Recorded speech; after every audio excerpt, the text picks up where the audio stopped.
back, watch fans.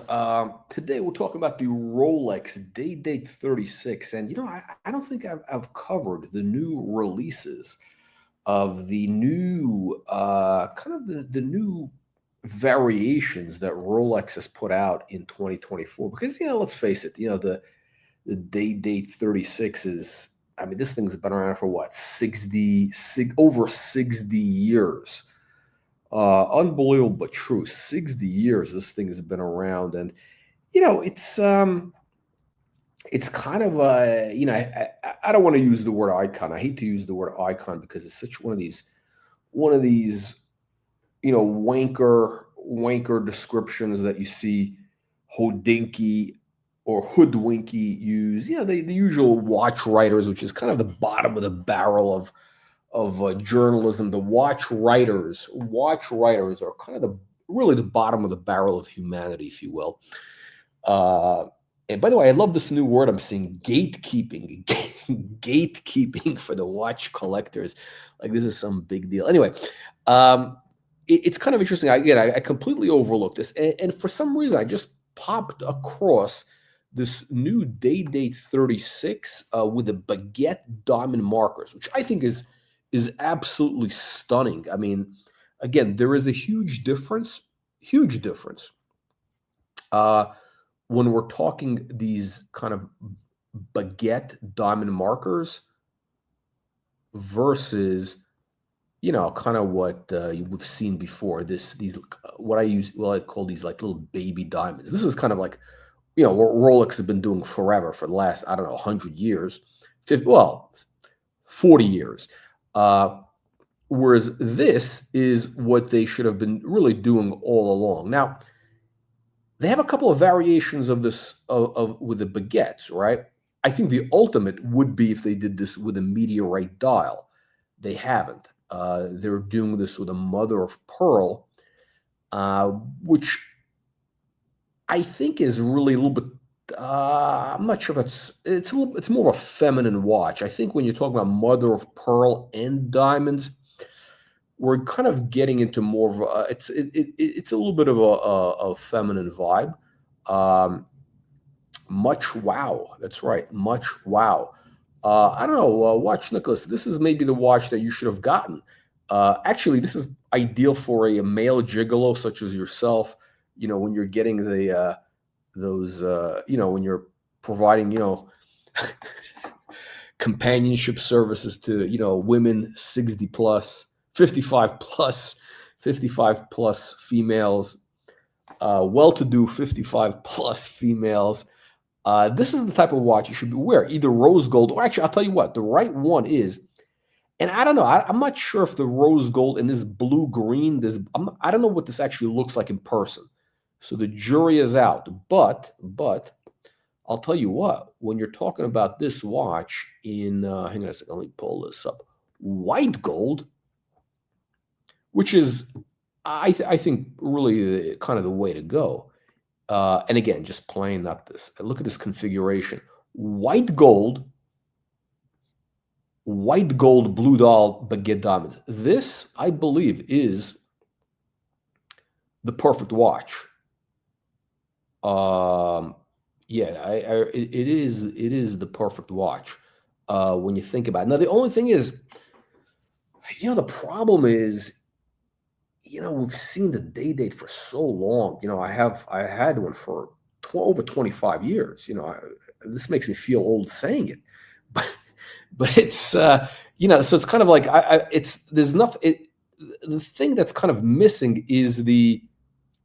Oh yeah, by the way, the Roman numerals, it's even better. It's the way to go is really, the Roman numerals, I think, is amazing. The problem is, they got the Day Date 40, right? Which is, I guess they call it that's the manly size now, right? I mean, although, everybody wore the 36 for the last, I don't know, 60 years, but, they want to go a little bit bigger, and it actually looks great. It's, I've had it on the wrist. I'll tell you, there's something very special about that Day Date 40.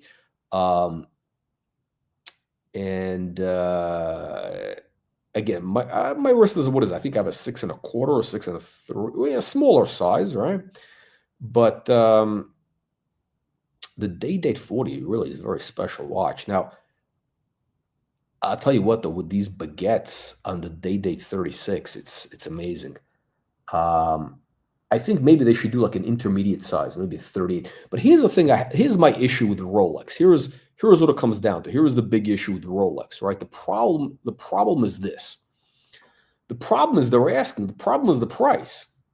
Um, so we're not getting anything really surprise. Well, this is 44 grand is the list price. 44 grand, which I guess in the scheme of things is not crazy. When we're looking at other watches out there, you're looking at basic, I don't know, you're talking about AP, Rolex, not Rolex, AP, Patek, those kind of brands. Maybe that was a Freudian slip that was unintended, because I guess Rolex is they really are trying to move up market more. They're trying to move up to this, higher margin, more prestige. The precious metal stuff. They're trying to move away from the peasant watches, right? But so for 44 grand, and I'm assuming you can get a big discount. I'm assuming you can get let's call it a 30% discount. So 30% is what, 12, which would make this $35,000 watch, roughly 35, 36. For 35 grand, I think this is not bad. The problem is this. The problem is a Day-Date 40 in this configuration is 36 grand with the Roman numerals, right? So, are these prices going to come down or what? Right now, again, I'm just speaking as just journalistic purposes. I'm not on the market for one of these. And the other issue is this, right? The other issue is the comps. You got to be wary of the comps. So, you can get a white gold. This is a relatively new watch, right? This is a Day-Date 36, 2022, right? This is you got the lume. By the way, this has the lume, right, which is really good. 26 grand. It's a private seller, but still, and again, you can get a Day-Date for as low as 10 grand head only. A yellow gold Day-Date is going to be 10 grand. So this is one of these. This is on the secondary market already. This is the mother of pearl dial with the baguettes in white gold. This is like a very Japanese vibe. This is something that probably sells in Japan because, they love mother of pearl. It's they're into like, the whole seafood vibe, right? Actually, this actually works for the Jap. This is probably, I guess, what Rolex had in mind, that they would sell this in Japan, because the Japanese, they prefer white gold. They don't want to be flashy. And they like diamonds. They want something low key. This is like a low key luxury. Right. So how much are these? Let's see. Let's just take white gold. Rolex Day-Date. What's the new model? I'm not even gonna put the. I'm too lazy to do this. But yeah. So the problem is, how do you justify paying 40 grand for that watch when you can go for under 10 grand? Of course, yeah, you can get if you want the bracelet, it's going to cost you 4 or 5 grand more, right? So let's call it 15,000, and this is basically the same watch, all right? I mean, different diamonds, it's older, etc. Wait, what year is this? 1972. Oh my god! Wow, wow. This is crazy. I've actually never seen anything like this.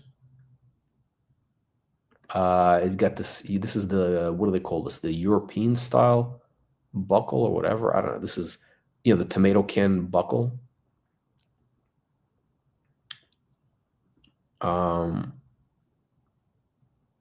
Yeah, so that is the problem. But it's interesting. We're seeing these constantly going down. By the way, how about this?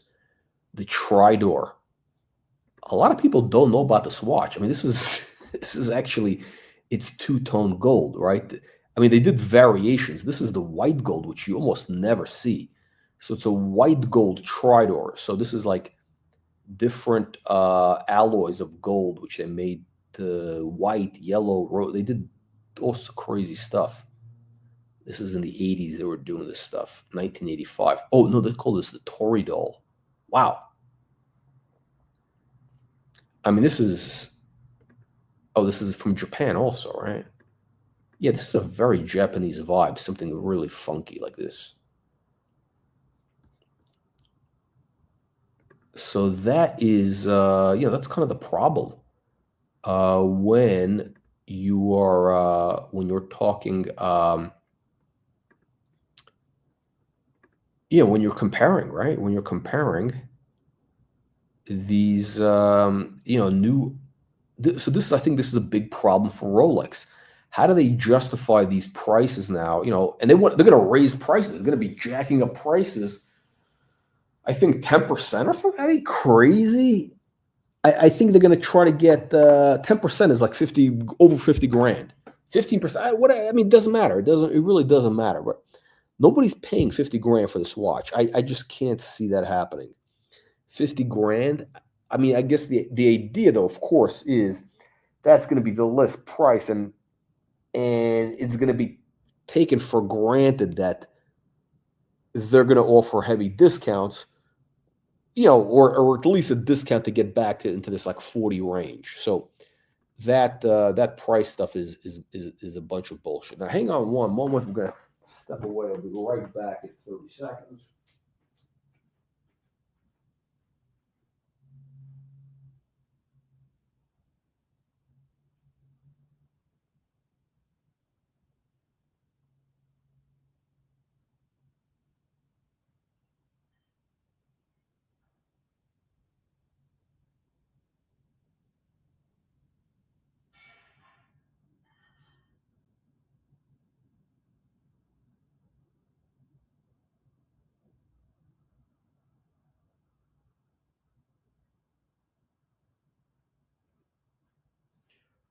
All right, and we are back. So I don't know. What do you guys think? Would you pay? I mean, would you pay that massive premium for a watch that's really no different than the original? I mean, the original is, let's call it 10 to 15 grand.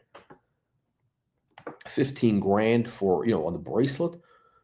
Or would you go 50 grand and then you're getting something like this? I don't know. And then the other problem is you get the date 40. So I think there's just a lot of competition that Rolex is going to have in this range, because like, who is this made for? Is this basically somebody who wants more of a classical shaped watch, smaller wrist? Again, the date 36 was never a small watch, because it sits kind of high in the wrist. It was never. I mean, look at this. Tony Soprano wore a date 36, right? If Tony Soprano can wear a date 36, I'm sure all you tough guys, you want to be tough guys, could wear a date 36, right? So, they're competing. You got competition between the date 36 and the 40, and then you have the competition between the older models, which are 70% cheaper. So it's and the other thing is it's a tired. It's a bit of a. Should we use the word tired? It is a kind of a tired model. I mean, this look with the day and the date, that busy with the 5 lines. I mean, you know what it is? This is like the ultimate American watch. It's very American. You got like 10 lines of text in there, advertising copy, right on the dial, so telling you what it is. I mean, do we really need to know this stuff? I mean, seriously. I guess back in the day, it was a marketing gimmick. But But when you think about it today, it becomes a little bit, it's kind of like, the cars where they have like all the model name, the number, all the stuff in the back. A lot of people remove that stuff, right? Like a lot of Porsche people, they remove all that stuff from the back. And I can see that people, you don't need people to know all the details of the car you're driving, right? Uh, and on this dial, when you think, I mean, how come nobody's talking about this? I mean, we're in 2025. We're a couple of days away from 2025. People are talking about minimalism, and these guys have 1, 2, 3, 5 lines of text. How, and they're trying to be upscale, right? They're trying to be like Patek or Audemars Piguet or whatever. Does Patek or Audemars Piguet or Vacheron or JLC? Now I'm looking at my JLC on my wrist. You know what? Nobody has, 5 lines of text on the dial. Nobody does that. And I don't think they should be doing that for a watch that is basically a dress watch like this. I mean, it's just not elegant. The more I think about it, the more it bothers me. All this stuff. Okay, you want to see the Rolex crown and you want to see the word Rolex. And I'd like it to be actually maybe some sort of raised, I don't know, not just printed, but I don't need to know the model name, Oyster Perpetual date, right? That's like super complicated. And then at the bottom, they got superlative chronometer officially certified. I think that actually cheapens the watch. That's like a gimmick that Timex or Seiko or people were doing that back in the day in the 60s and 70s in the advertising era, in the golden age of advertising or that bullshit, marketing bullshit. People would do that. They put all these descriptions on the dial so you think it's worth more money or it's more, complicated or sophisticated or whatever. Today, everybody knows what this is. Like again, these guys have been around for how long? 75, 100 years. Well, this model has been, let's just say 60 years. 60. That's a long time. 60 plus years. Rolex Sports has been around. Actually, no, almost 70 years. 70 years since the 1950s. They're doing this since the 1950s, right? Why are they still like Audemars Piguet? I think they made their dial a little bit more minimalist. They took away some stuff. Why is Rolex still have all this stuff here on the thing? Oh, and then at the bottom, all the way at the bottom, it says Swiss made, like as if we don't know. I mean, come on, this is like they're still doing this. I mean, I get it if they were doing it in the 70s, maybe in the 80s, possibly into the 90s. But these days, especially in the 2020s, you don't need all this garbage. And I think that should be if I were running Rolex, I mean, if I was their marketing consultant, I would tell them to remove all that nomenclature, all that labeling from the dial. The only thing that should be there is the name, the brand, and the logo, Rolex and the crown. That's it. There should be no other typography on this dial. It's just messy. It's a clutter, and it actually cheapens the watch. It makes it. It's kind of like, it's kind of like, well, you guys remember, cars used to be like they would have like 20 different model names or whatever, and then after a while, people stopped doing it. I remember, look, when I was a kid, I remember I had a bicycle, and I would think that's you want as much stuff on your bike as possible. It's a BMX and this and that and whatever, right? That, you have the more writing, the more sophisticated, the better. But, when you grow up, you realize, you don't need that stuff, especially because you know what the watch is, right? Like, it's almost like, you know what this is? It's kind of like, I'll make it simple. It's kind of like these assholes who have monograms on their shirt cuff, like Archie Luxury. I mean, it's like nobody with any class would put their monogram or their name especially on the shirt cuff. Maybe you want to do it someplace discreet, possibly. Possibly somewhere discreet you want to put it. Maybe, but I mean, what, you don't know your own name? You don't know your own initials? I mean, it's like, what do you, are you a peasant that you give your laundry out to the public? You don't have servants? You don't have your valet who cleans your shirts? I mean, this whole thing with, initials is for really, it's a peasant grade type stuff. And that's what all this stuff, this extra writing on the dial, I think that's what it is. It's really, it makes it look, it kind of cheapens the brand. All right, let's, enough with my rant. Let me go back to, what happened here? My screen went, oh, here we go. Let me just do one last thing here. Let's do, oh, actually, I haven't seen this yellow gold. Let's see what they're doing with the yellow gold. Ooh, wow. This actually looks pretty good, right? They do obviously the diamond set bracelets also, which is kind of interesting, but again, it's a little too much. Actually, hang on, let me just see some. Let me see how obnoxious. Let's see how obnoxious this is. Choose your bezel. Okay, you get the oh, I see what they're doing. Oh, I see. Ah, okay. Okay, choose your bezel.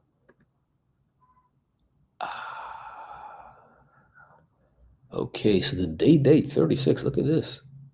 Cornelian. Ooh, Cornelian dial. Wow, crazy. Cornelian is a beautiful stone. Let me just see something here. True yellow gold. Okay, bezel. Fluted.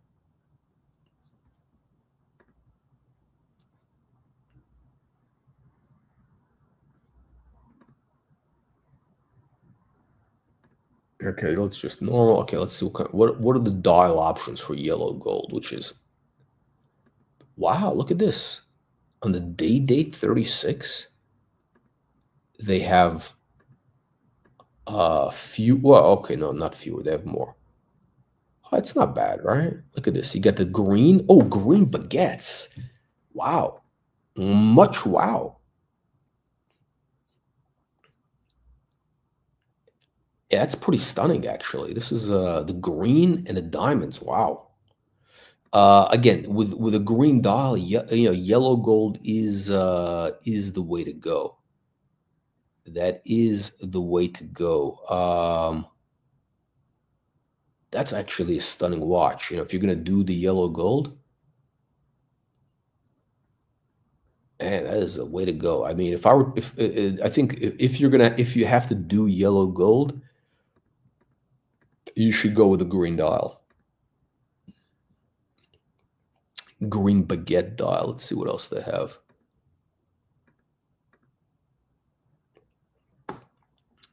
Or this. Yeah, that's actually I think that's the way to go. Interesting. Very interesting. Yellow gold. Okay, let's see this.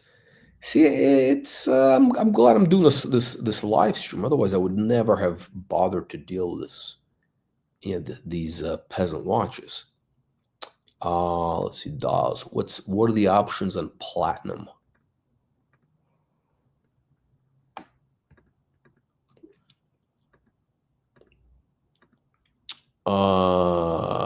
Okay. Again, this is the other problem, right? So like, if you have this is the same blue as the white gold, right? And then you have the ice blue. Yeah, I'm actually kind of disappointed that they're not doing the meteorite dial in 36.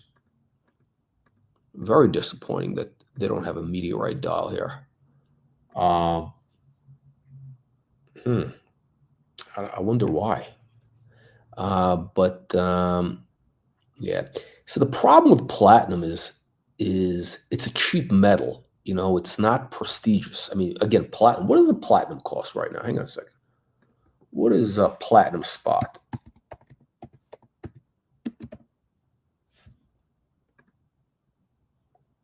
What I don't. Nobody even knows what it is now, right?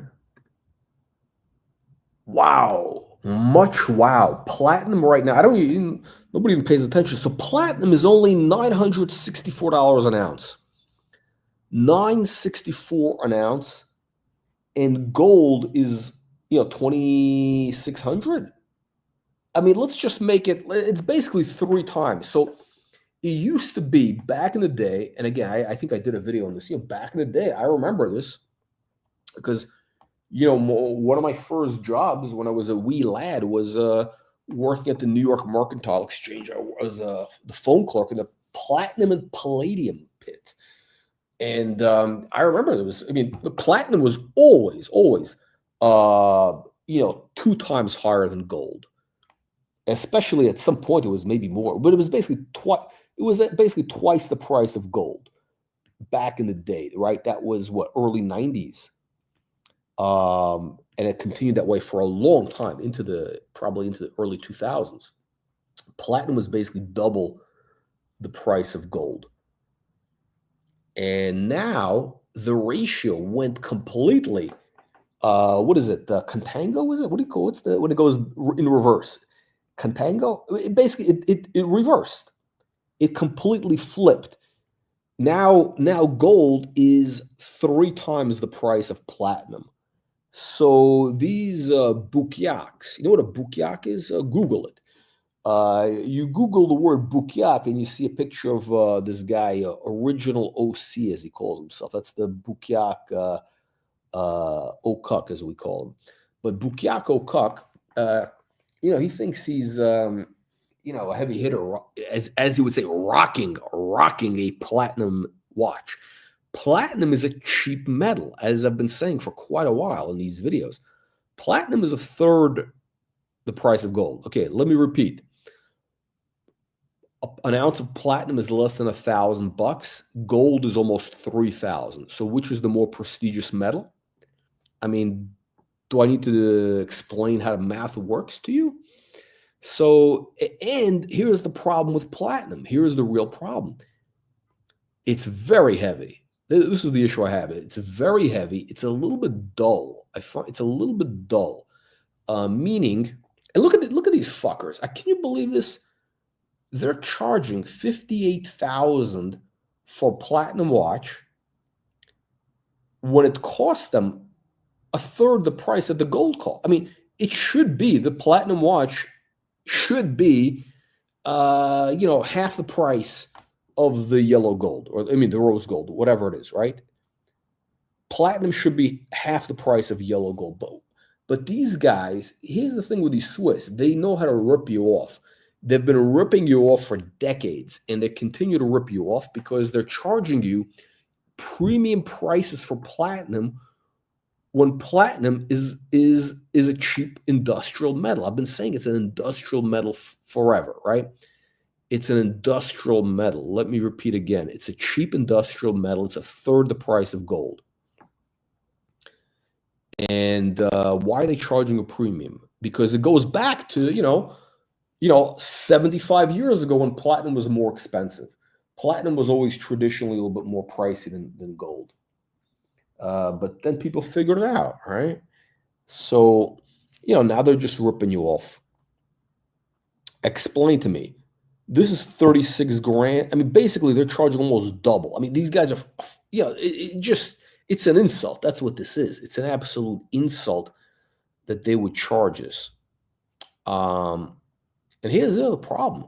The white gold, it looks like platinum, right? Why would you pay that premium? Only a moron would do it. Now, the only advantage of platinum is that it's a little bit more durable. So it's not going to get scratched as easily. So, but it's a trade-off. You want a heavier watch. You want something that weighs like a bunch of, like a brick on your wrist,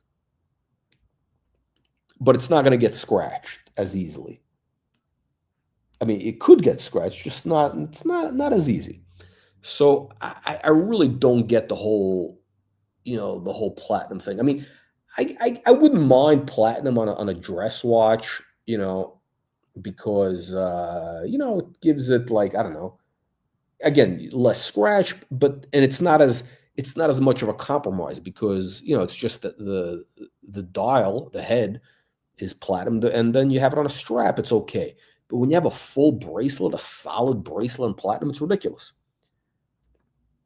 I mean, you have to be a complete moron. Now, again, the last time I remember platinum being like cool was, late 90s, early 2000s.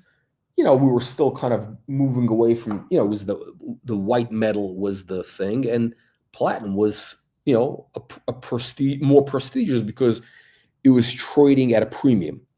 So, but these days it's completely the opposite. I mean, what a scam. Look at this, 58,000 versus 39,000. I mean, what is that, a 70% premium? Explain this to me. Explain this to me, Rolex, please. Anyway, let me go back to these cocksuckers, low-life scum. Let me just see something here. Let me see, are they doing anything? The thing with these Rolex people, they're always doing something new, right? Date. Let me see if have they done anything with the 40? Have they done anything with the 40? Let me see if they've done anything. 40 material. Let's see if the white gold, what's new in the white gold? Okay, bezel, okay. Dial. Okay, so look at that. A small premium, what is it? A $8,000 premium. And there's the Meteor. I love the Meteor. 52. 52 grand. I thought it was 54, so it's 52,000. There you go. 43. So I think if you have to choose between the two, you have to do the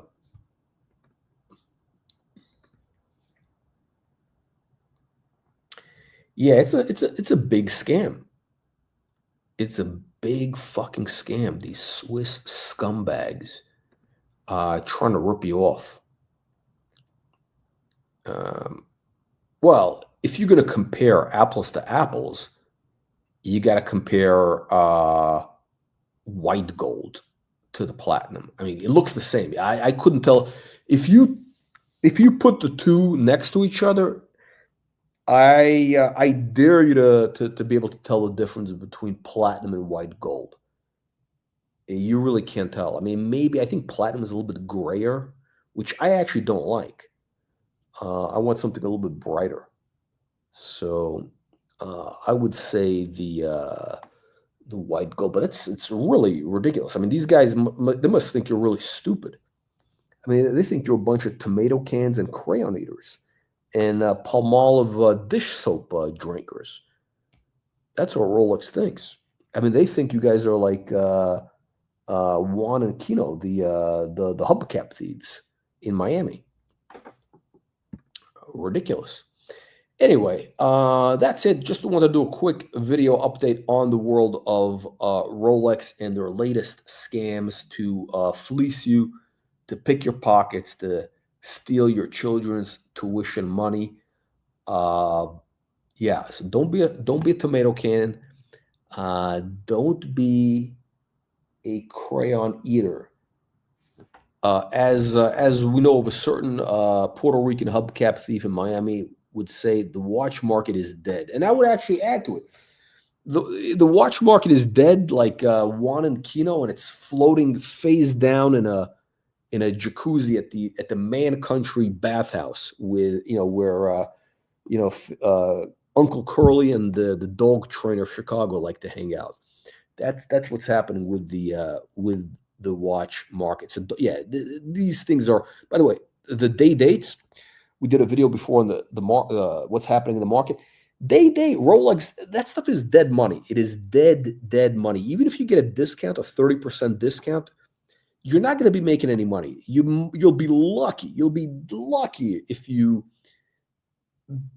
break even in 7 years or 10 years. These watches are dead money. Okay, you're not going to make money. you're going to lose money. Whereas there's a bunch of things that are actually starting to move in the vintage and neo-vintage space. We're talking AP, Patek, even Rolex is a couple of models which I think are bottomed out, but I don't see big upside for Rolex. A big upside. There's a number of models from Patek that I think could have huge upside.